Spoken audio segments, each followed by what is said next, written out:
Hi, Shanda here. I am refinishing some old furniture that's been in my bedroom for many years.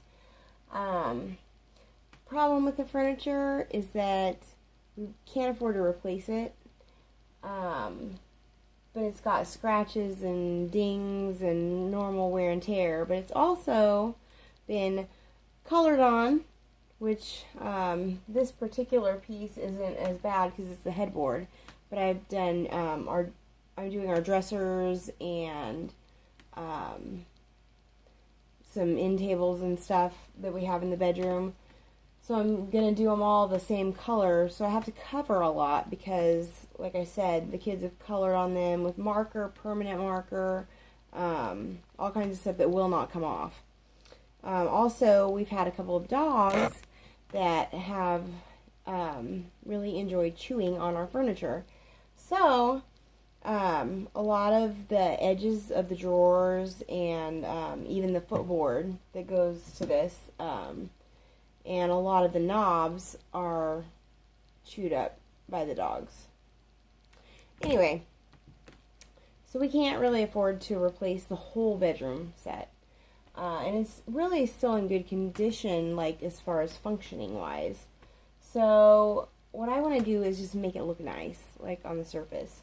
So I need to cover up a lot, but I didn't really want to like do it a color. So I bought this varnish. It's actually Minwax Poly Shades, and it's the Bombay Mahogany color, and it was the darkest one that I saw. And it is a polyurethane and a varnish combined. So you don't have to stain it first and then do your polyurethane. It's all mixed into one, which makes it really nice. And you can do it on the dressers and end table and stuff with unfinished wood. So, it didn't have any varnish or polyurethane on it at all. So, I mean, it was going to soak up the stain really well. Where this headboard and the footboard actually, they were finished when we bought them. So, and this was a long time ago. So, you can use the poly shades on unfinished or previously finished surfaces, and it will hold without much trouble. So it's supposed to be pretty easy to use. You have to get special brushes that are made for varnishing. I bought mine at Walmart, so I did find that they're like the nicer ones. It's better to get those because some of the other ones, the fibers will just like come off in the varnish, and then you've got to try to pick little pieces of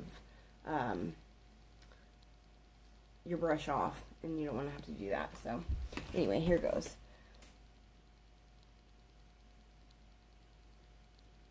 I'm just going to dip the brush in. I don't want a lot dripping off. I don't want to be too sloppy because we don't want to have running varnish and streakiness. So we want to be really fluid with the movements. So I'm going to start here. And the first couple coats, I found with as dark as I want to do this, the first couple coats, I mean, they're not going to look really great. You're going to be able to see underneath. But then after you've done a few coats, it'll look really nice. Basically just start with like fluid back and forth motions on the surface that you're working on. You don't want to create a lot of little like brush, you can see the little brush streaks. You don't want those. If you get those, you're just going to have to kind of go over and cover them. And I found that if you have little like dings in the wood, like you can kind of like tap the brush on it to kind of fill the holes up, and then you can go over it.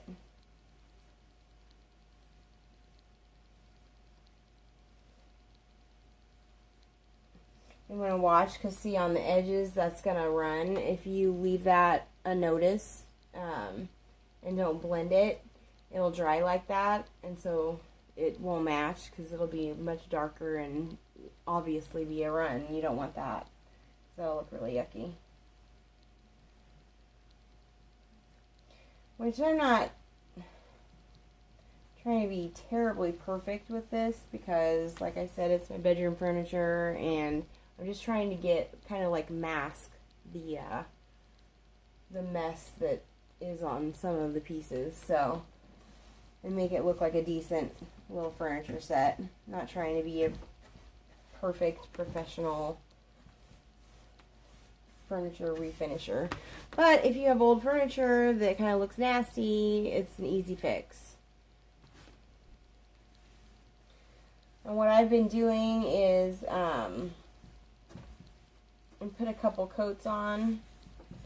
You like put one coat on and then give it a little while, like move on to the next piece.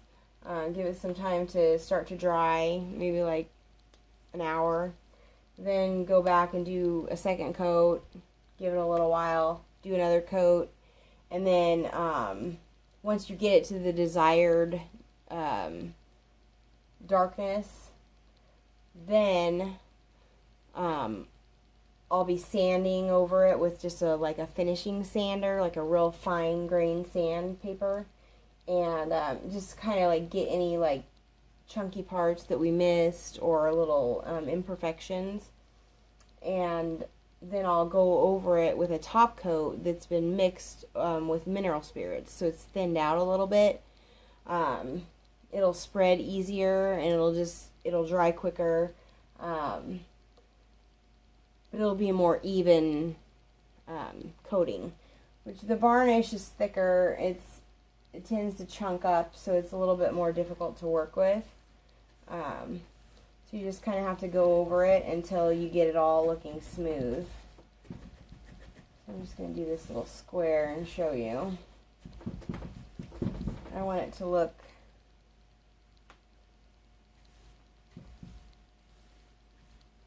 you don't want it to pool up in your corners, so you're going to make sure it doesn't do that.